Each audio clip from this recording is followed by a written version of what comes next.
time is here. Now's the time for a bite of cheer. A tasty light where the price is right. Well, look at here, you'll dig this sight. The moment's handy for a piece of candy. Just name your brand, they're all so grand. Hey, what do you think of a nice cool drink? Or a big box filled with a popcorn thrill? Let your taste buds meet with an ice cream treat. Refresh yourselves, it's time to eat. So come on folks, let's join the band as we all head for the refreshment stand. Hey guys, it's Fiverr and welcome back to another episode of Sugar Candy Miniatures. On this episode, I'm painting up some Miscast miniatures that Trent cast in lead. There were all kinds of lead warnings all over the package, so these are real lead. I'm not going to eat them. I am, however, going to be painting them like candy. So, to anyone who's finding these miniatures in the future, long after I am gone, don't eat them. Now that we've got that out of the way, I got these guys all primed up and started painting them with my usual colors. I think I learned a lot when painting the miniature that Trent had sculpted for me at Adepticon, because I kept wanting to paint that miniature correctly instead of a way that was natural for me. I think with art, it's a lot easier to celebrate other people's work while critiquing your own. Your own art always looks like you made it, and for a while I thought that was a really big problem. I didn't like where I was with my ability to paint, and there would be so many people that I thought were far, far above me doing their own really interesting things. It took a while for me to get to a place where I was comfortable and confident with my own work, but now that I'm there, I keep questioning if this is what I should be painting these miniatures to look like. There's no cosmic right answer out there of how this miniature is supposed to look. It's my piece of plastic, or in this case, toxic lead, and I can do whatever I want with it. That's really where I was going for with these miniatures. I wanted to make sure that they looked wholeheartedly, unabashedly mine, that I painted them, and that I put all of the techniques that I'd worked a long time to learn into them. I like when highlights are chunky and weird and extremely visible. I'm not here for smooth blends.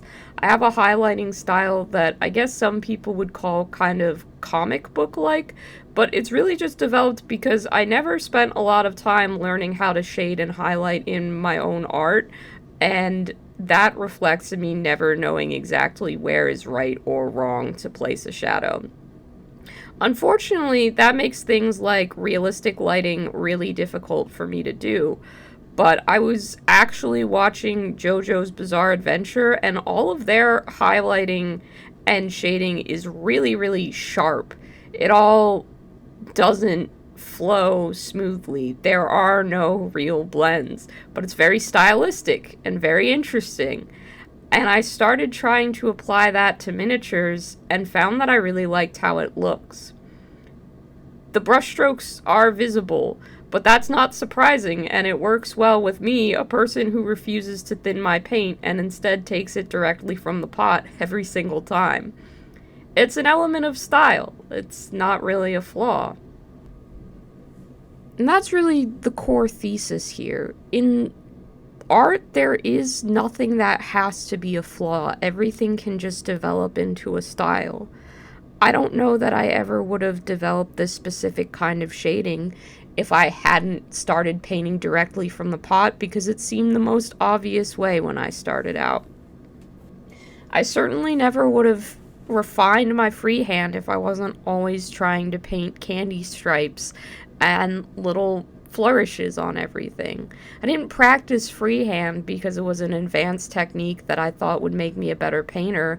I practiced freehand because I wanted to make little candy cane weapons for all of my guys and learn how to paint waffle cone better on their weapons. Everything that I've done that I feel like I've improved in this hobby has been me practicing something to get a result that I wanted, not because I thought it was a technique that I needed in order to be a better miniature painter. And I've tried doing techniques that I thought would make me a better miniature painter. But every time I just get bored or I lose interest. I've painted things to be grimdark before, but I'm never satisfied with those pieces. I don't want to put them in my cabinet and show them off to people the same way I do with stuff that looks. The flaws are what make something more endearing to me. I think that limitations have often produced really interesting projects. Flaws are sometimes even what we try and replicate. Whenever someone's trying to make something look old, we desaturate it or discolor it or put static or a filter over it because it is those flaws in non-perfect recordings, in cameras that couldn't pick up color yet. It's those things that we remember and like and make us think of that style of the time. I don't think my painting style is gonna become particularly popular, but I get better and better at it every time I practice. I know what products to use to make little whipped cream dollops on my little guys' heads. I have a variety of really specialized miniature food product syrup so I could make it look like this guy had strawberry syrup on his head. I know what foods I have a good chance of making look like the fact that they're candy in miniature, and which ones probably I shouldn't try again. That spaghetti tyrannid may have been a mistake. We went on that journey together. I don't want to discourage anyone from working hard to learn a new technique, but I do think that there's something to be said for just painting intuitively, for having fun, for doing whatever it is you want to do. On this little lemon bar demon, I thought that he should have some little stars on him, like the apples in Fantastic Mr. Fox. And even these apples look fake, but at least they've got stars on them. It's not right. It's not accurate. That's not how a lemon bar looks in real life. But it's got style to it. It's got a little bit of flourish. It's got a little bit of something different. I love how all three of these miniatures came out. The sculpts are wacky and probably meant to be more grimdark than I painted them, but I love them. And I hope you love them too. I'd especially like to thank everybody for their patience while I worked on this video. A special thank you to my top tier patrons, Ashley Rocket, Paul No, and Annie. You guys are the best. If you'd like to join them, I do have a Patreon. The link is in the description below.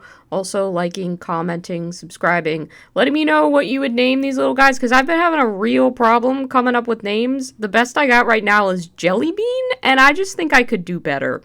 Anyway, all that stuff really helps out. I hope you like this video, and I'll be making a tutorial on how I painted the terrain in the background of these final shots soon, so stay tuned for that. Till then, just have a nice day and take care of yourselves. Bye, guys!